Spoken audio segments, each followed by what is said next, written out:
Hey everyone, welcome to the Eat to Win show where sports nutrition meets peak performance. Get ready for expert insights, real stories, and tips to help you win with every meal. Let's dive in. So welcome to the Winner's Circle and the Eat to Win podcast show. I am Margaret Downs and a board certified sports dietitian, and we are here to talk about all things sports nutrition and how we help athletes win. Whether you're an athlete or just passionate about nutrition, this is the place to be. Today, we are thrilled to have an amazing guest with us. Joining us is Dr. Moe Gibbons. She is a medical doctor and she is a board certified obesity medicine specialist. She is also a certified sports professional, certified by the International Society of Sports Nutrition. So we are thrilled. We're going to be breaking down the role of GLP-1s as well as food noise and how lifestyle medicine can transform metabolic health and athletic health. So let's jump right in. Dr. Gibbons, we are just really grateful that you're here. We know that you have over 25 years of mentoring experience across your many roles as an athletic trainer, a triathlon coach, sports nutritionist, and a physician. You have also founded Active Medical Solutions, which is a lifestyle medical practice. So we're looking forward to learning from you today and appreciate your time in joining our podcast. Thank you so much, Margaret. I'm extremely happy to be here. I love what you're doing. I'm just very happy to help get the message out in any way that I can. Super. We're really grateful for your expertise and look forward to hearing all about what you're doing. And so I just want to start off by just tell us a little bit about yourself. I mean, you have so many credentials and obviously an expert in what you're doing. And so we're privileged to have your background here and helping our listeners understand more about your expertise. Thank you for that. I never want to poo-poo the credentials because I did work hard for them. I actually just let the ATC go 2 years ago, maybe 3 years ago, because I just held it for so many years. I'm like, I gotta let it go. I gotta let the letters go. It doesn't mean the love of athletic training went away, but I was keeping up literally with the CEUs for 26 years. I haven't used that certification and I just can't let it go. I can't let it go. So I finally did. And so really my passion for nutrition, much like most of us, was born out of my own struggle with food, right? You start trying to solve your own issues. And if you're anything like me, you can't super well. It's not sustainable. I tried for over 45 years, and it's certainly not without a lot of struggle. I mean, that's really why I'm so grateful to the GLP-1s as a class. I say the words GLP-1s when I still am on tirzepatide, but I use the term GLP-1s because depending on what's covered by insurance, like whatever you can get, our bodies have been just put through the ringer for a lot of years. And for some of us, our brains have been rewired and not in a great way with food. Yeah. And this actually speaks to the credential part. I have a lot of letters after my name. You know what I still couldn't do? Still couldn't fix food. And it's not my relationship with food. That's a very distinct difference. My relationship, I have not worked out to earn food. I'm not a dog in many, many years. I work out to burn off the crazy, not the excess calories. That's the difference. Yeah. I always told people I worked out to burn off stress. It was just like, whatever that's just the evaporator. Yes. And that's moving our bodies is important, but not to earn our food, right? I didn't need to heal my relationship with food. I know I was in therapy for a lot of years, trying to get through the food addiction part, or people will argue it's not an addiction. I don't know. It sure felt like one to me because no matter what I did, I couldn't stop eating inappropriately. Well, like you said, our brains are patterned around our behavior. And so over time, our brain just tells us to do certain things. Yeah. Like my brain knew highway to happiness probably includes chocolate. Right. Well, thank you for sharing that with us, because maybe that isn't something you share all the time, but I think it certainly lends perspective into why a lot of people go into the field that we're in, because we become passionate over the trials and tribulations we've personally been through. So it also gives great context to your ability to help other people through it. And I never want someone to struggle as long as I did, but many of us did. I mean, I work with people in 50s, 60s, 70s that they've struggled for decades, even 30s, right? because we start these trends as we're children. I mean, I remember using food as a drug as early as 6. I mean, I have memories of that. I mean, That's amazing. because it made me feel safe. Felt that comfort and yeah, that nurturing It around worked it. really well. It still works really well. Even on a GLP-1, you can out eat a drug very easily. And that's what I talk to my patients a lot about as well, is that those circuits for me, I don't think they will ever be healed. I don't know. I mean, I'm not willing to say ever, but with what we know about the metabolic benefits of GLP-1s, people ask me all the time, are you going to stay on it forever? Probably yes, because the metabolic benefits, the cellular benefits of being on these medications will improve and lengthen my life. So I don't know why I would try to get off other than a media stigma. And money. I mean, that's always, let's be real, they're not cheap. So tell us a little bit about it. Tell us a little bit about the GLP-1s. And first of all, I'm sure there are a lot of listeners who may not even be informed, right? Like they're just like hearing this, and this, and They're like, what's a GLP-1? Yeah. So So it's tell us funny. what a GLP-1 is, and then how are you applying it in practice, and what kind of benefits and results are you seeing?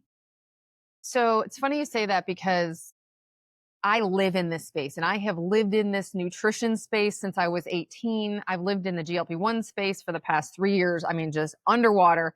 So for me, I think everyone knows. And I need to continue daily, back it up, start talking to people, meet them where they are.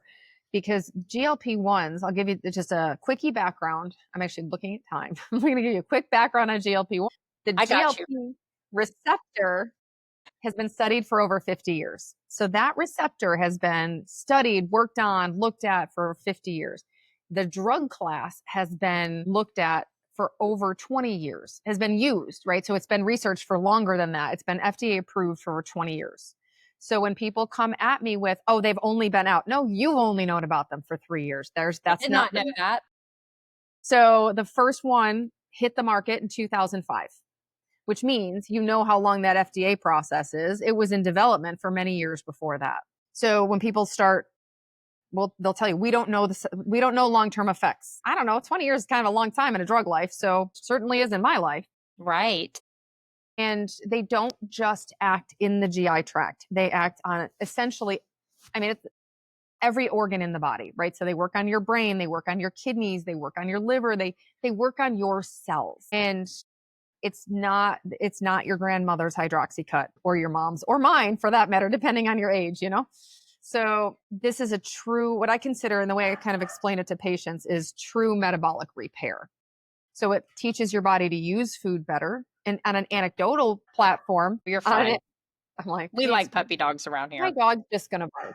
It is what it is. We like company. There's a squirrel. There are important things. And actually, it's like what's in my head, right? Oh, look at that idea. So it acts everywhere. And the metabolic benefits, as an example, just as a quickie study, Ozempic was shown to have a 20% reduction in all-cause mortality, not related to the weight loss. That's something not a lot of people know. So on the flip side, a lot of people are trying to get off these drugs when in reality, maybe we should be on the highest dose we can tolerate and afford to reverse what our food system has done since after World War II. I will not argue with you that our food system is broken, that our medical system is broken. Our brains are therefore broken. I get it. I just can't change that today. And I don't want to wait that long to be healthy. So I'm going to do what I can with the tools that I'm given. Interesting. Like that perspective. So who are GLP-1s most effective for? Who do you see these drugs being the target population? Because there's a lot of, there's a lot of good conversation going around about how, of course we're using it in obesity, but we're also using it potentially with, athletic populations. So tell us a little bit about that. So I think a lot of that is crossover, because they're FDA approved for obesity and diabetes. So Mounjaro, I use the tirzepatide drug because it is most effective. It's actually a GLP-1 plus a GIP receptor analog. So it seems in our patients, less side effects, hits the food noise better, works better, period. Also more expensive, ironically enough. Not in all situations though. That's a long discussion. hit me up on my TikTok lives for that one. We can talk about that. I'm on TikTok live all the time, but usually Tuesday mornings, because that's a lot of navigation stuff. But as far as the actual tirzepatide itself, that's the drug I like to talk about. Like I said, it's the best one out there. Athletes are using it, but I think athletes are also using it because as endurance athletes, as an example, your cortisol bumps because you're under a lot of stress. Well, what happens when your cortisol, it's that facial bloat, it's the weight gain, it's the food noise, just the whole picture. This will step in the middle of that. I know women who have trained for an Ironman and gained 30 pounds working out 20 hours a week. And people would tell me that's not possible. I've seen it time and time again because our appetites are driven by our brain and our cellular mechanisms. It's kind of that simple. So what are kind of the eating? What would you say? How are you eating around taking a GLP-1? What kind of diet prescription is most highly recommended? Probably and hopefully the same one you would recommend. It's all for health, right? It just allows us to make better decisions, right? We all know broccoli's healthier than brownies, right? I mean, like, this is not news. But why don't we do that? That's the I call it the Viktor Frankl space. It's that space between stimulus and response, where instead of I'm starving, let me grab the potato chips, to I'm hungry, let's grab some food, right? It's just that little shift in thinking, which is the shift we all wanted. That's the shift we've all been looking for, but we just couldn't do. Or like I probably shouldn't say we, because I'll call myself out here for sure. I couldn't do it.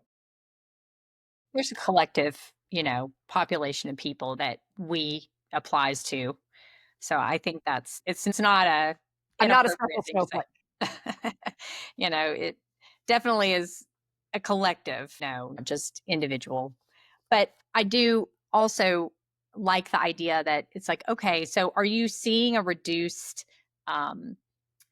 cravings and specific like desires for certain types of maybe salt, sugar, all the things, the saturated fats that are creating health problems? The happy brain combo of fat, sugar, and salt. Honestly, I see some people that never bounce back and have a sweet craving once they start. I find that incredible. I am not one of those people. Fascinating.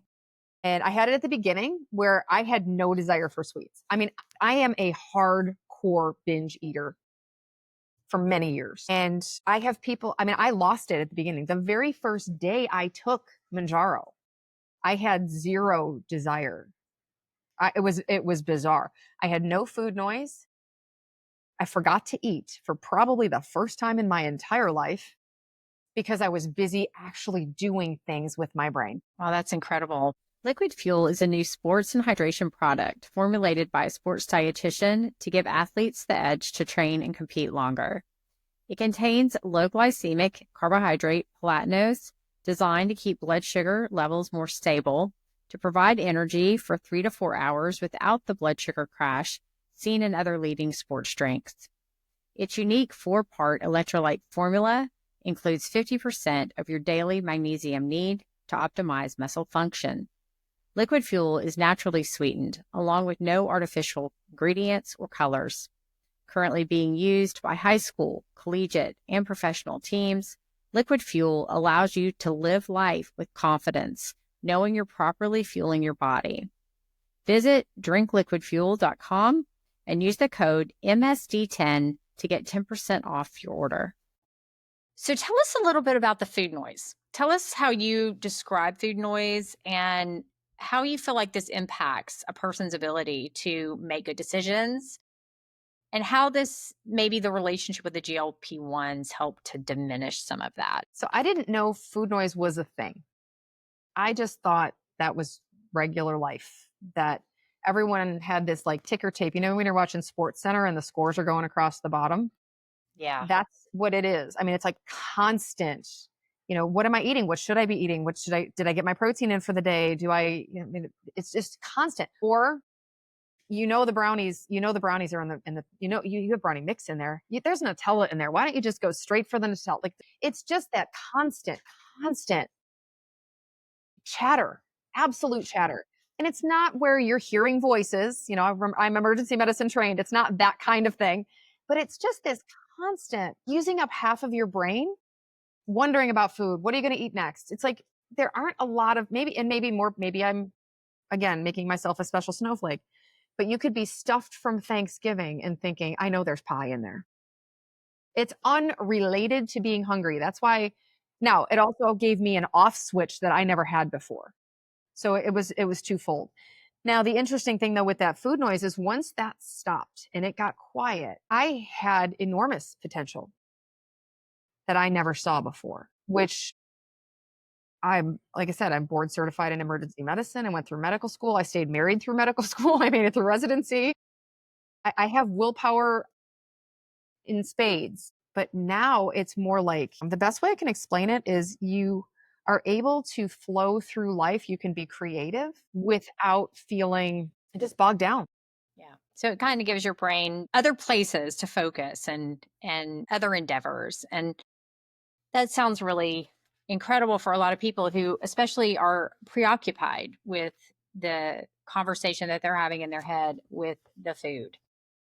And it certainly is everywhere in our culture. And it's always in the marketing and the exploitation of, hey, this is delicious. Come over here and try this, as well as portion distortion, which doesn't give anybody real, clear picture of exactly how much to eat. So that's another conversation.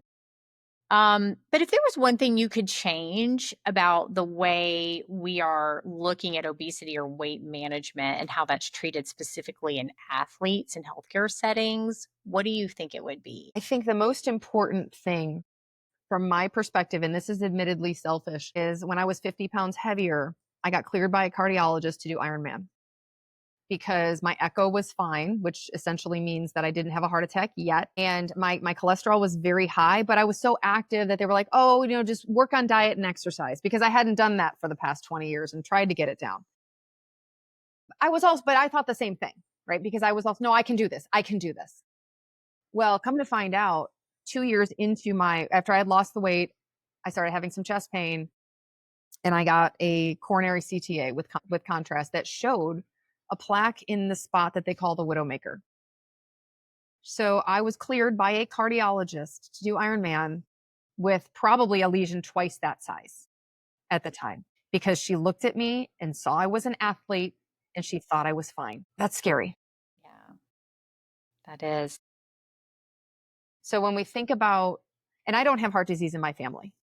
This is earned. I've earned this with lots of night shifts, stress, abuse, interesting college years, all the things. Right. And so I think that's the most important thing is just because you're an athlete does not make you invincible. And it doesn't, I call it a proactive baseline. And people will go to their doctor and they'll say, well, we're going to get a calcium scan because that's where we would start on that, to look at your heart. People say, oh, athlete calcium scans look different. They don't look like this. They don't have a big fat plaque in one spot. It's a different type of burden. But when your doctor will say, oh, it's not covered by insurance, we are so indoctrinated by the traditional medical system. We're not going to say, well, how much is the test? It's $100. Get it done. So it's looking at, it's being responsible for your own safety, using tools that are available. And it might not be something that is necessarily mainstream. But again, doctors used to smoke at the bedside and not wear gloves. Mm-hmm. Things might change.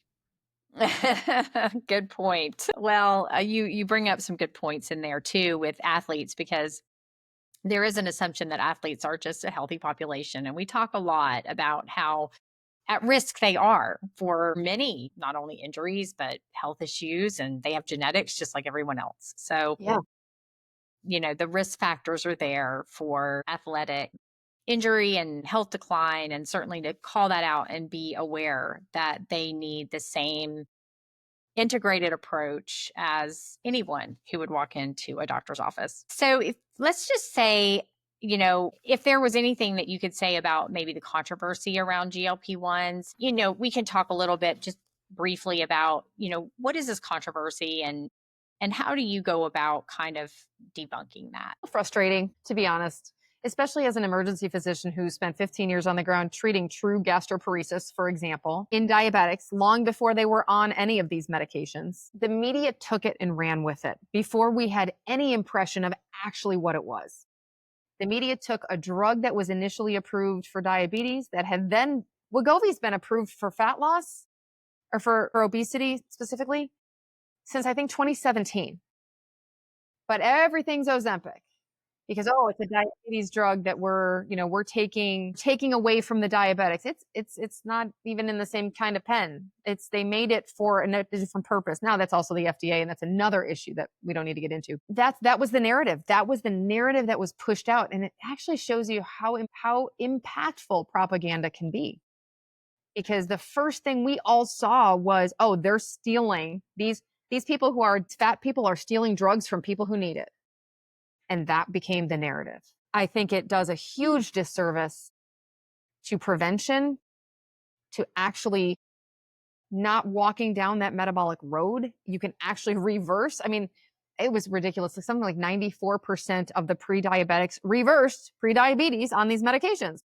I mean, to me, that's pretty stinking obvious since it's what the drug does. But instead of framing it, instead of framing it that way, the media just took it and ran with it. And they're loud. They're very loud.